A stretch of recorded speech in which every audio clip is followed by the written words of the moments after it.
All right, welcome back, everybody. We are now going to hear from Tim Taylor from the Utah County Attorney's Office. Is going to talk to us about affinity fraud, and so I'm going to let Tim introduce himself. All right, good morning. Thank you, Bob. It's good to be here. Like I said, Tim Taylor with Utah County Attorney's Office. I've been there practically my whole career, just about 20 years. Did a little bit of the Division of Securities before that, and that's kind of where I got my appreciation for affinity fraud and scams and stuff like that. So I want to talk a little bit about that today. Obviously, a kind of a tough act to follow, active shooter. Now you got boring white collar communications fraud, securities fraud, and stuff like that. But just in case you have some questions, I want to give out my cell number, which is 801-372-2076. 801-372-2076. Like I said, affinity fraud, white collar fraud, those kind of things, can definitely be a little bit boring. But I want to talk today about, I'll give you a roadmap where I want to go, but this is still a huge problem in Utah, and particularly in Utah compared to with the rest of the United States. And so there's a lot of relevant things I hope that you can take away. Not going to be any earth-shattering stuff, but I definitely want to share some things with you. Want to go over some cases that we've actually dealt with, some of the issues that I've seen. I know that everyone has, war stories and stuff like that. Happy to take any questions. When I think about affinity fraud and the ramifications which result from people losing their money, out of all the cases that we prosecute, I think that, you got your homicides and your assaults, obviously very impactful on individuals. And you have your sex crimes, obviously very impactful. When I've dealt with individuals who are victims of fraud, they are absolutely devastated, because when you think about it, when they lose years, decades of life savings, and it's gone, I mean, they are just absolutely devastated, and it's hard to overcome that sort of stuff. And so these kinds of crimes, sometimes they definitely can be difficult to prosecute, but they definitely are impactful on individuals that we deal with. And because white collar crime and this topic of affinity fraud is not super exciting, I threw a couple of clips in here that to try and tie in my message a little bit. Hopefully they come across okay. Not trying to make light of this subject, but trying to keep you awake a little bit. And just to let you know that this issue is definitely alive and well. Just last week, I received a message from an individual that never heard of him before, found me on LinkedIn, and he said, "Did you prosecute a guy by the name of so-and-so?" And when I was a young prosecutor, I was also a Sousa. And so I was doing some white collar prosecution for the feds. And I did prosecute this individual. I said, yes. And he said, "You know what, can you help me out? This guy is back out doing the same sort of thing. He's stolen everything that I have, my life savings, $12,000. Now, $12,000, that didn't seem like a whole lot for life savings. But to him, that was everything that he had. And this person was back out there doing this sort of stuff again. And obviously, you know what, I said, well, you need to go to the police and stuff like that and file a report. But this stuff is alive and well in Utah. And I just want to talk about some of the stuff. So with regards to, excuse me, affinity fraud. So Bob, you know, the subtitle on this is it's not just an older person issue. And then I kind of added a couple of parentheses, but younger people have less money to steal. And that is true. I mean, that's when you look at who the targets are, you're going to go where the money is. And our older people, with regards to, being frugal, making their life savings and those sort of stuff, that's where the money is. And so they obviously are more of a target. So having said that, I want to go over, this is kind of my roadmap. How big is the problem of affinity fraud in Utah? I want to talk about some of the statutes associated with affinity fraud. I don't want to, delve too, far into them. I want to talk particularly about securities fraud a little bit, because there's some interesting aspects of securities fraud that are kind of cool, that just want to remind you about it. And you guys know these statutes. They're ones that you use quite a bit. With regards to security fraud, there are some enhanced penalties, and so that's why I want to kind of focus on that. And so then I want to touch just briefly on what are some of the challenges that are associated with prosecuting these types of cases. Because when you're dealing with a vulnerable population who have memory issues, who have dementia, or it's family members who are taking advantage of them. These are really challenging cases. And so I want to talk just a couple of things about that, a little bit about that. And then Bob wanted me to also talk about, what can we do to help kind of fight affinity fraud? And unfortunately, us as prosecutors, we're always reacting. We get the case on our desk, and then we go ahead and handle at that point. Are there anything that we can do to kind of get in front of this? And so I just want to talk about a couple of things. So, is affinity fraud a problem here in Utah?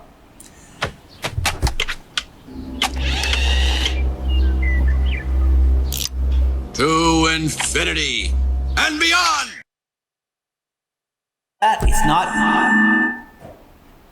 It's not infinity fraud, it's affinity fraud. So try to do the little play on words there. But is affinity fraud a problem in Utah? And obviously, because I'm sitting up here, I think that it is. But let's just make sure that we're understanding what affinity fraud, what I mean by that. It's normally going to be some sort of scams where you're going after a certain group of people, and based upon some sort of association or relationship that you may have with that people with regards to, a religious or ethnic. And I'm going to talk mostly today about kind of the religious aspect of what we're seeing here in Utah because of the dominant religion, and also a little bit about the elderly. But you're taking those relationships and you're going to exploit that trust and that relationship that you have between those individuals. And the challenges that we are seeing with that is because you do have that tight-knit group of individuals that sometimes it's hard for law enforcement to pierce that, or sometimes it's hard for your victims to want to go against someone in that community, even though they have been defrauded. Sometimes it can still be a challenge. And I'm going to share with you one of the examples from an FBI agent as to how hard it was for him to get one of the victims to cooperate against someone, even when they were able to convince the victim that this person had already stolen her money. So, just want to lay a little bit of foundation. So if you've ever heard of the show The Jerk, just, if you haven't, I'm going to give you just a little bit of background. So The Jerk is about this guy who was poor, and he grew up, and then he ended up, coming into a lot of money. And so at one point in the show, everybody is approaching him, trying to create this relationship, this bond, trying to get sympathy from him in order for him to give them part of the money. So trying to tie, affinity fraud into, and into my presentation a little bit, I'm going to go ahead and play this. I believe what you're about to see. That human beings could have sunk so low that they can take pleasure to do this to another of God's creatures. I hope you have a strong stomach, senor. Roll the ugliness.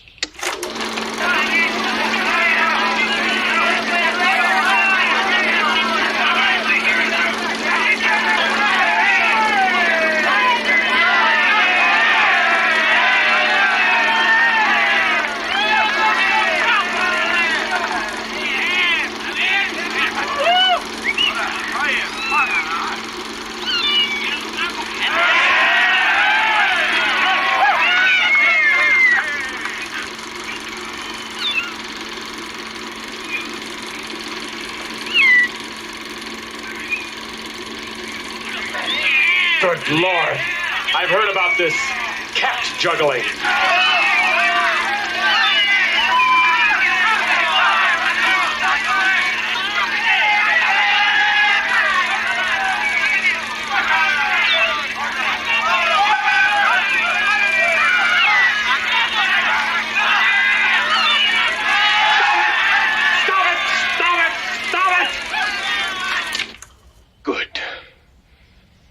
Father, could there be a God that would let this happen?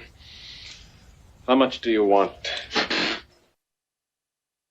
The point of this is that some individual found out, or that he assumed that, this other individual, when he saw, or he had this,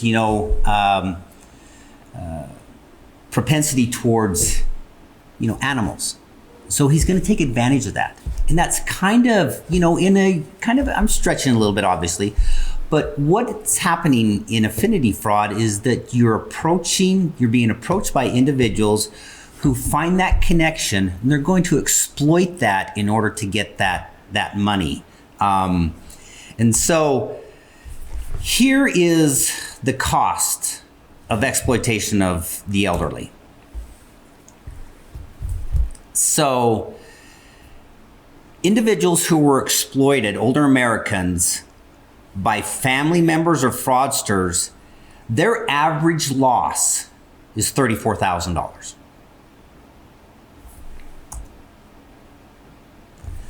So when you look at the costs, and it says outside analysts looking at elder fraud have estimated the losses in the range of 2.9 billion to 36.5 billion. Now, obviously, that's a huge range, but the point is that is billions of dollars a year with regards to the elderly fraud. Billions of dollars a year. And if a fiduciary, someone who is supposed to be in charge of the money, is behind it, the average loss was $83,000. So it is a huge, so we have this very vulnerable population. We have the elderly. They have money, and people are trying to take advantage of that. And we are seeing that here in Utah. And so here's an article last year, 2019 Deseret News. And so the question, the headline was, does Utah deserve the title of fraud capital of the United States? So here's some of the things that were set forth in that article. The Utah had the 6th most Ponzi schemes among all states from 2008 to 2018. So during that 10-year period, we ranked 6th in the United States with regards to Ponzi schemes, even though we're 31st in population. And so the individual who is looking at these statistics, Mark Pugsley, he ran a per capita analysis, and Utah topped the list for the most Ponzi schemes, and it's not even close with regards to that. There are more Ponzi schemes per capita happening in Utah than any place else in the United States. And so he found that 1.3 Ponzi schemes per 100,000 people, and the next highest, so we're about 2/3 higher than the next per capita state with regards to Ponzi schemes. So once again, the Ponzi schemes here are huge, and they're still going on. So that's from 2008 to 2018. So what about Utah? How much did we lose? During that 10-year period, he estimated $1.5 billion in those scams. That's with regards to the Ponzi schemes. If you include the other affinity fraud scams, which is another 500 million. So during that 10-year period here in Utah, about $2 billion. Okay, so that's about 200 million a year during that 10-year period for $2 billion. Okay, so that $200 million, I don't think that we're seeing that sort of level reported in the news with regards to our crimes, because a lot of this stuff is probably not getting reported. But it is a huge problem. Utah has the highest loss per capita of $500 per person, more than double the next highest rate. So figure that, $500 per person in the state of Utah. That's what the calculations are that we're losing. All right, so this is an article that was found in the FBI. They put together a little newsletter, and it says financial crimes based on bonds of trust known as affinity fraud occur throughout the United States, but are especially prevalent in Utah, where members of the Church of Jesus Christ of Latter-day Saints too often are victimized by savvy fraudsters who claim just to be like them. So we see the elderly fraud, and now we're seeing the religious fraud, the affinity. So I'm going to play this this little piece here. They had these seminars, they had these slick brochures. Here's a list of ways you can invest this. Here's the forms you need to do. This is all you have to do. This is the price you will pay if you do this and this and this. Okay.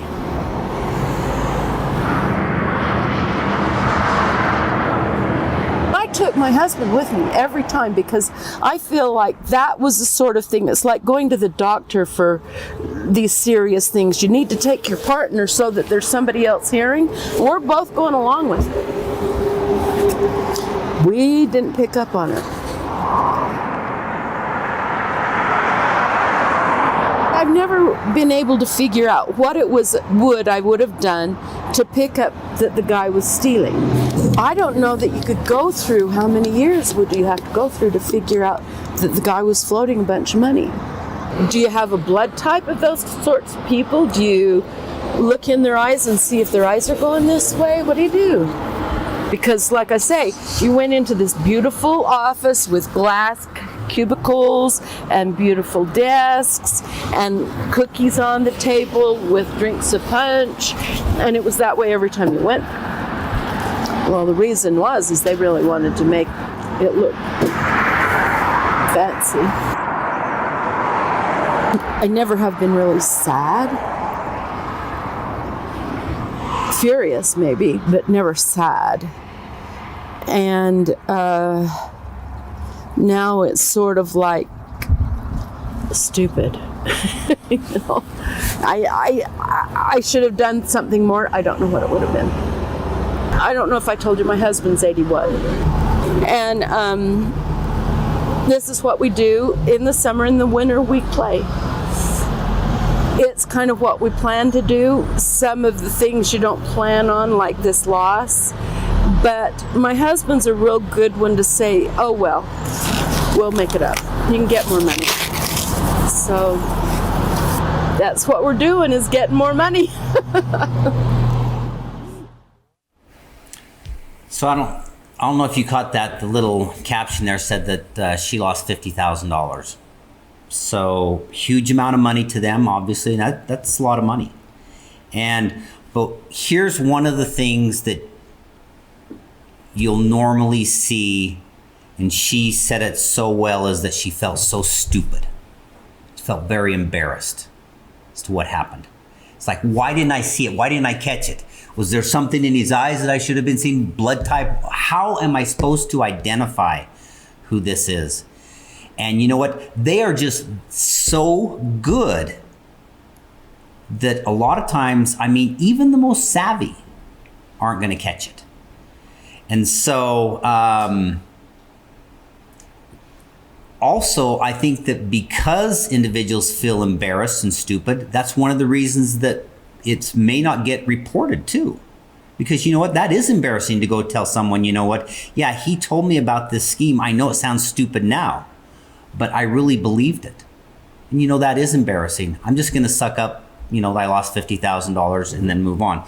So I want to talk about that I mentioned previously about that FBI agent. So Special Agent Pickett, he talked about a case that where this power of charisma with regards to the individual who is taking the money from the individuals, just how incredible it was. So they were investigating this individual who had collected approximately $5 million from investors. So they were on his tail, they knew it, they found some of the investors, and they absolutely knew what he was doing was a scam. So they got one of the victims, this elderly lady, and she knew the gentleman very well, and they'd been associated with him for several years and good friends with him. And so they wanted her to go ahead and put on a wire. She had lost more than $100,000, and they had convinced her that she had lost the money. And she understood that she was a victim of fraud, okay? So she agreed to wear a wire and talk with the individual, and they wanted that sales pitch to get recorded. So they sent her in to go ahead and get that sales pitch. And once again, she absolutely knew that was a fraud. So wearing the wire, she came out 2 hours later and she was ready to invest more money. He was that good. Even though she knew it was a scam, he was able to once again convince her just how realistic and profitable this scam was. And so she came out and she was telling the FBI agents, I want to give him some more money. She was at that point. That's what you're dealing with out there.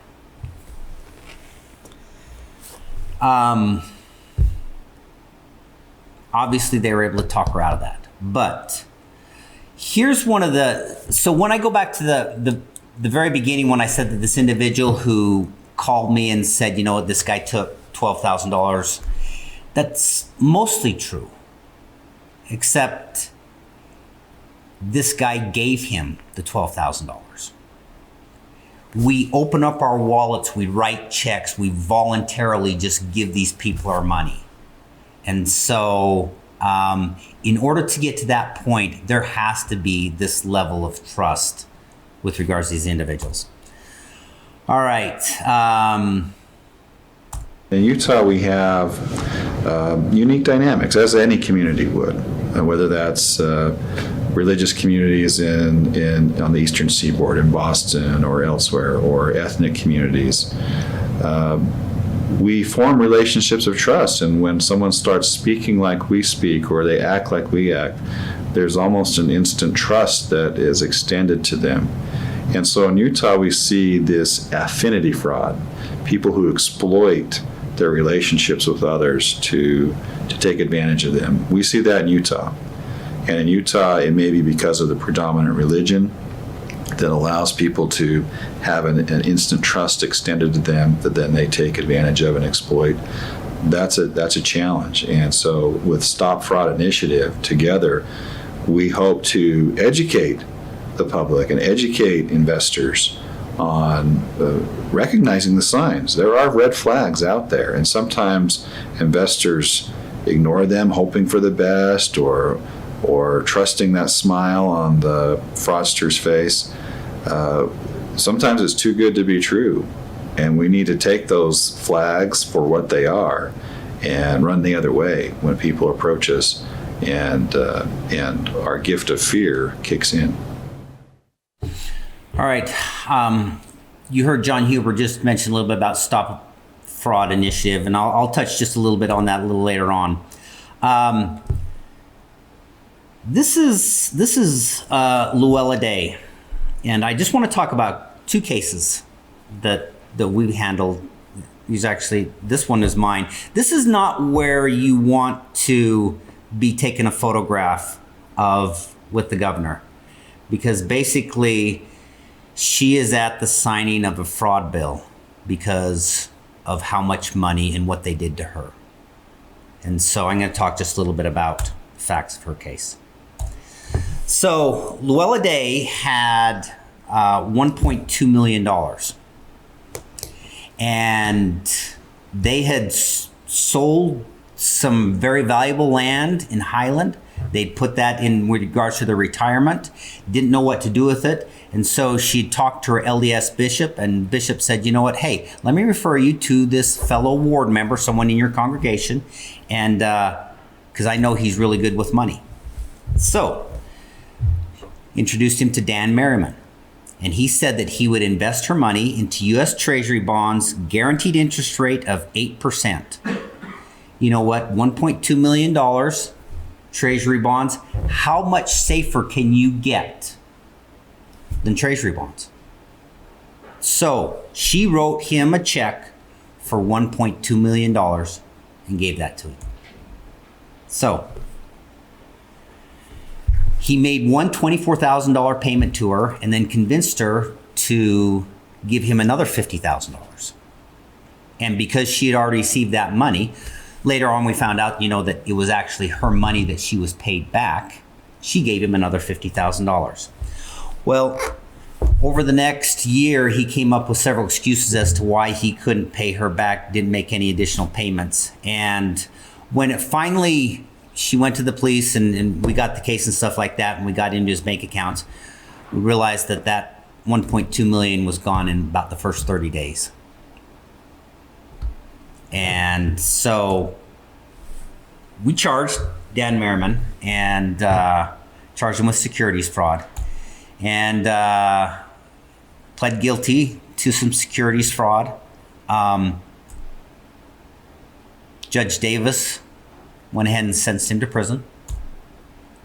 And that was the order of restitution, $1.3 million. So yesterday, I decided to look up in the minute entry to see how much he'd paid back.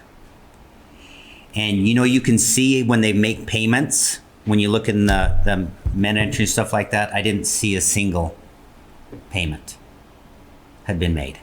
Since? When was it since? So 2010. Yeah. So 10 years, and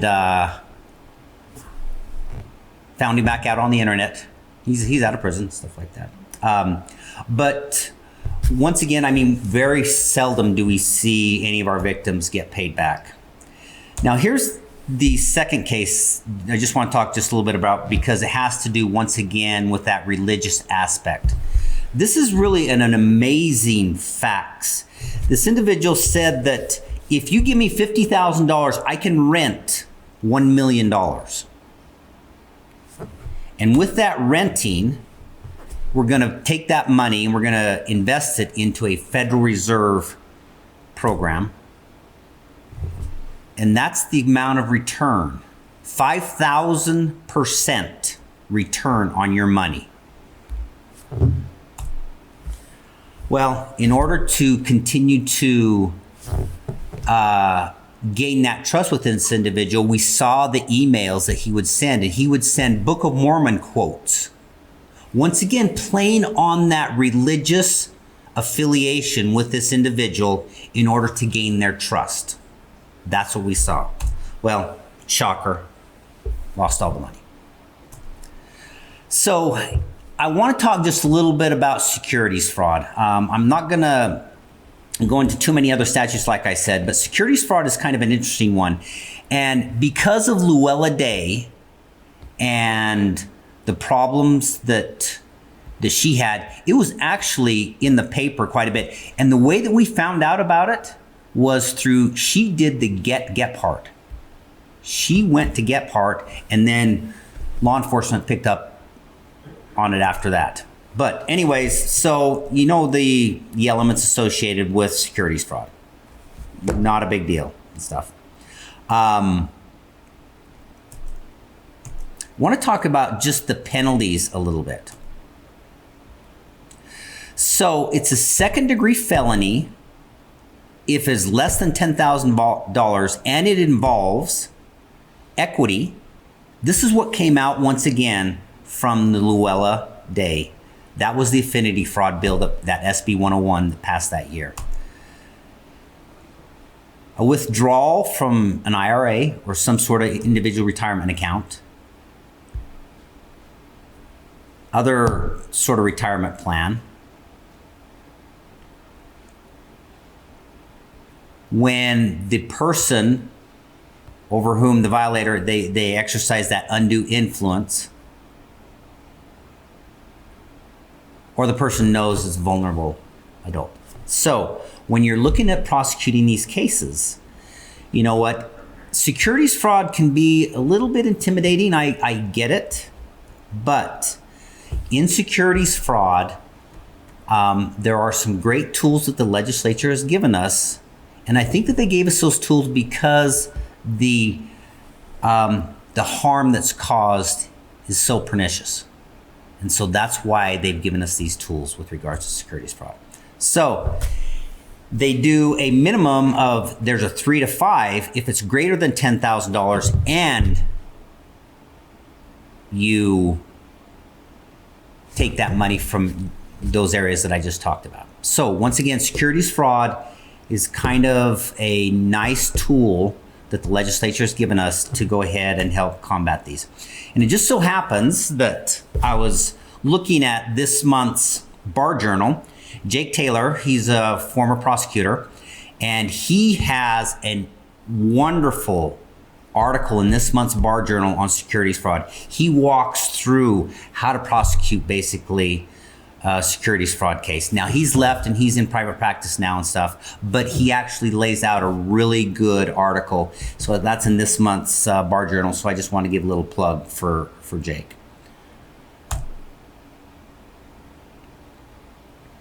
There are some additional statutes that I just want to mention.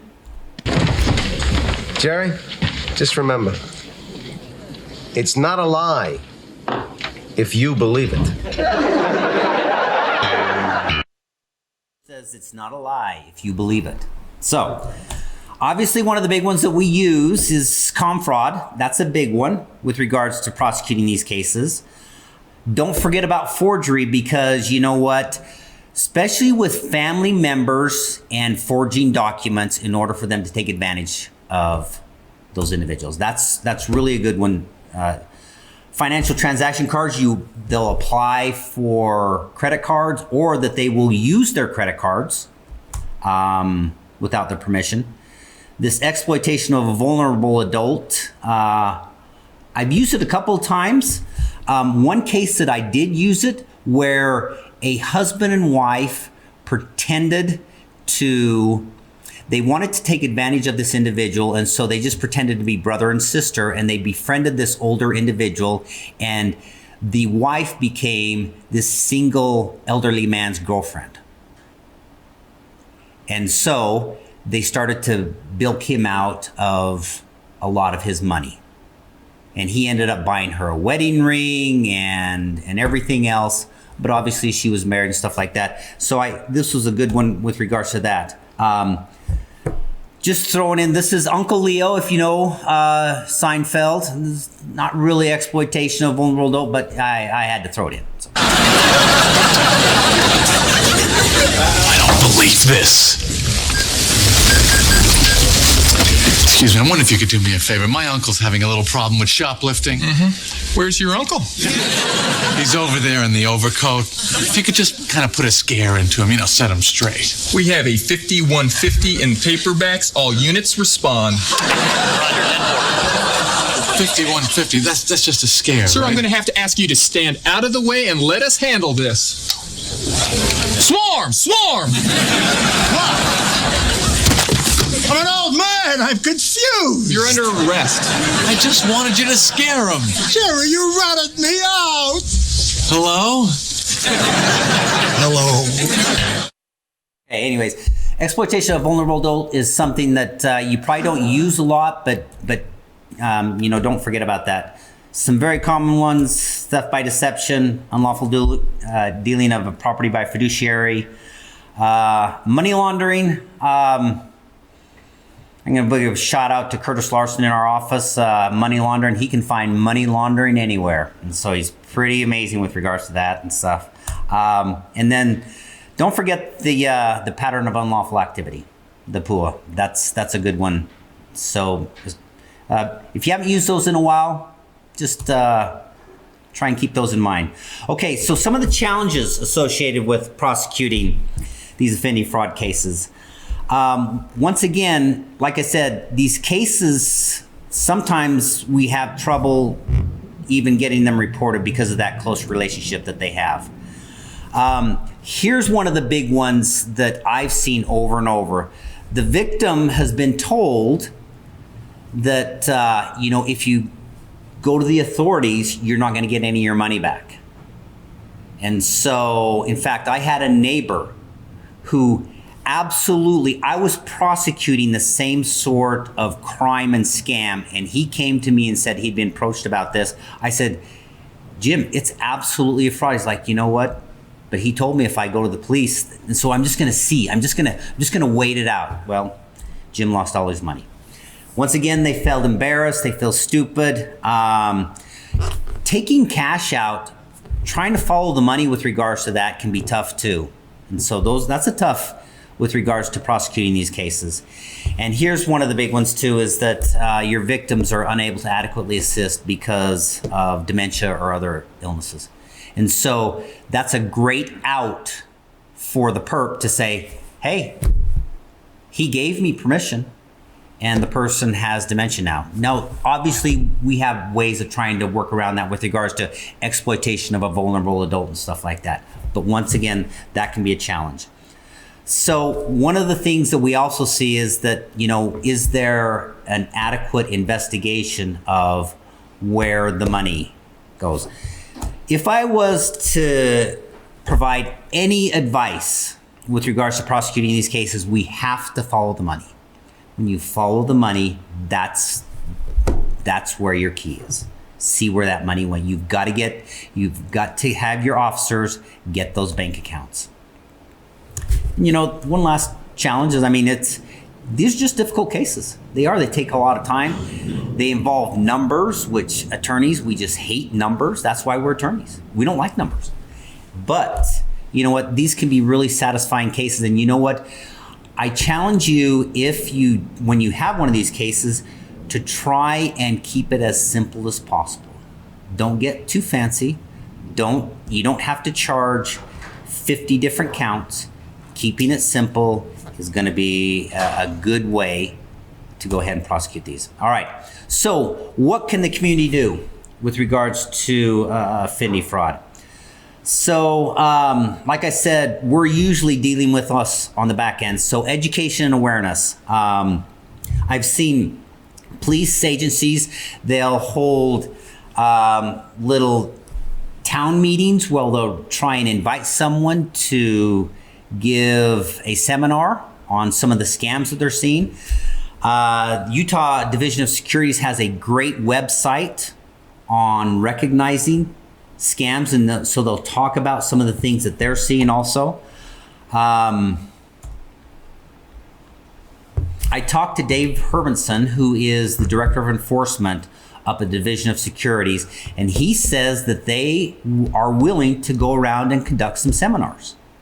They do really good job with regards to conducting these seminars, not just for prosecutors, but for people of your community too. And so if you're interested in having the Division of Securities, maybe come and give a presentation as to what they're seeing and some of the things that we can do to help members of our community, call Karen McMullen, and that's her number there. And once again, look, with regards to, I just put get Gephardt, and I put that in quotations because I think that some of these investigative news services, that's where your victims may start. And so if we see those sort of things on TV, we may want to reach out to our law enforcement and say, you know, hey, have you heard about this individual and stuff? And so once again, as prosecutors, we're usually on the back end. We get these cases slapped on our desks. And so it's hard for us to be proactive, but there are definitely things in our community. So stop fraud. I want to mention just a little bit about that. So John Huber, you heard him talk about that. It's basically a coalition of agencies, federal, state, local, that are getting together and they want to kind of put together some training. I went out to their website, just like COVID, everything else, nothing upcoming right now. But Stop Fraud Initiative is definitely something that I think that maybe when we, get back to a little more normal, you're going to see hopefully more and more presentations and seminars by this Stop Fraud Initiative. One of the things that they have done is that they've created the white collar crime offender registry, and that's most to the AG's office and Sean Reyes with regards to that. I know that's been a big one from the AG's office. So I want to talk just quickly about what is the white collar registry if you don't know what it is, what cases qualify, and how is an individual placed on there. So here's what it is. Individuals who are convicted of certain second-degree felony crimes, just like the sex offender registry, they're put out there on a website, okay?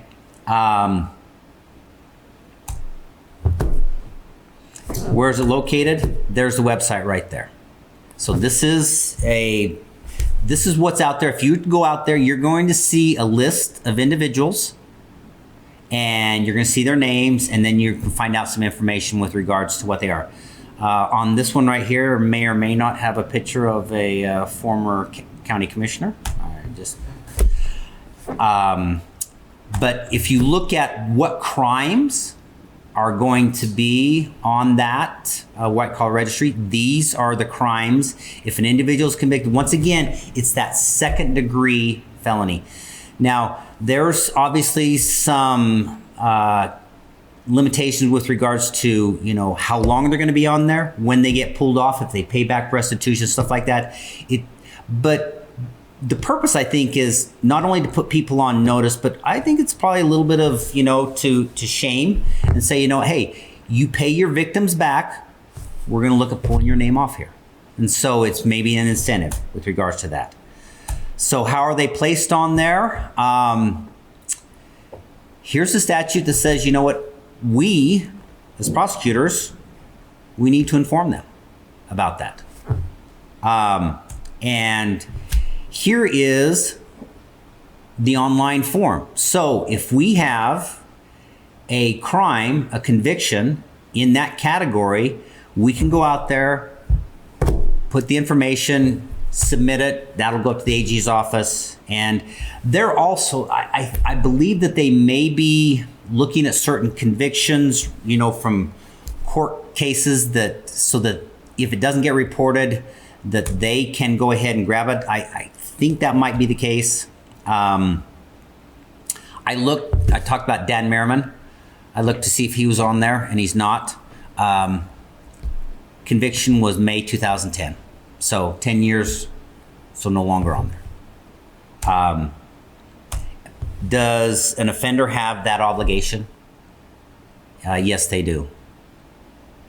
To go ahead and no later than 45 days after sentencing.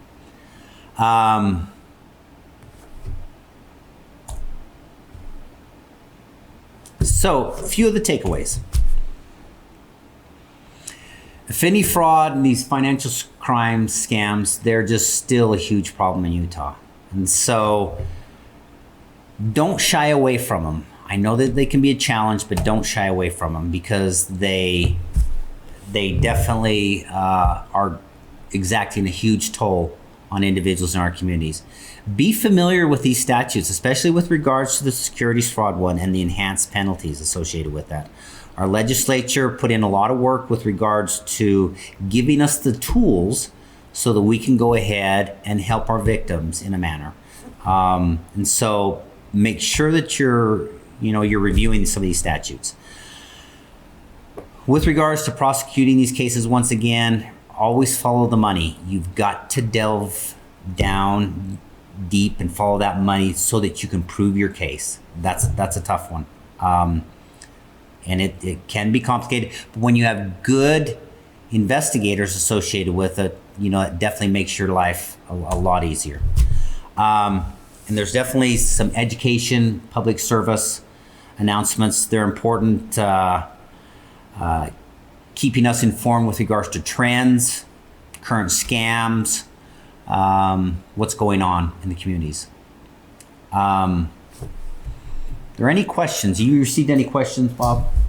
I have, Tim, I guess Merlin. Oh, yes. Are a lot of these defendants or suspects, are they licensed and have all the credentials and that they can do the security trading and all that? So the question is, a lot of these individuals, are they licensed? I'm going to say that in the majority of the cases that I have prosecuted, the answer is no, because we'll also include, it's a third-degree felony to sell these unlicensed securities. So that's a pretty easy one, and that's really, that's that low-hanging fruit, Steve, with regards to that. So most of these individuals that are committing fraud are not the licensed individuals. They may hold themselves out as, was Merriman? No, absolutely not. I don't know that I've really prosecuted any cases where an individual actually held a securities license and was committing fraud. Because that's a pretty valuable piece of that securities license. That's pretty valuable. So most of these people, they are not licensed. Yes, question. Would you recommend hiring a forensic accountant or something like that, or some kind of expert witness on that? Absolutely. Question. Will you repeat the question? Yes. So the question is, would I recommend hiring a forensic accountant? Absolutely. Now, that costs money, but I'll tell you what, in order to be able to trace that money, because one of the cases that I had, you have, 10, 15 different accounts. That money is going in and out of different bank accounts. And so trying to follow that money, that's an easy thing to say, but that's not always an easy thing to do. And so when you're commingling funds from legitimate sources too, with regards to the money that you're stealing, you need to be able to try and separate that money. So if you can get a forensic accountant to be able to show where that money trail is, absolutely. That's a great question. And I highly, highly recommend that. So, all right. I have a question. Yeah. In Utah, what's your experience with actual, family perpetrating on their parents? So the question is, in Utah, what's our experience with regards to family members perpetrating on other family members, on their parents normally? It is happening, and we see it. The dollar amounts, are probably going to be, the several $1,000s instead of the hundreds of thousands and stuff. Normally what we see is that other siblings will recognize that there's a problem and then they will intervene. And so normally it doesn't get too out of control, but yes, absolutely. And a lot of what I've seen is that you will have one of the sibling or one of the child who maybe have an addiction problem. So they need that money. So they're going to go to mom or to dad and they'll start to, gain favor with them. They'll maybe get put on their bank account. They'll maybe start to use their credit card and say, hey, can I fill up with some gas? And then they'll go ahead and use it a bunch of other times with regards to that. So don't always think that these crimes have to involve hundreds of thousands of dollars. They may just be a few $1,000s, but still that's a significant amount. But yes, absolutely, Bob, we're definitely seeing that. So any other questions? Okay, all right, thanks.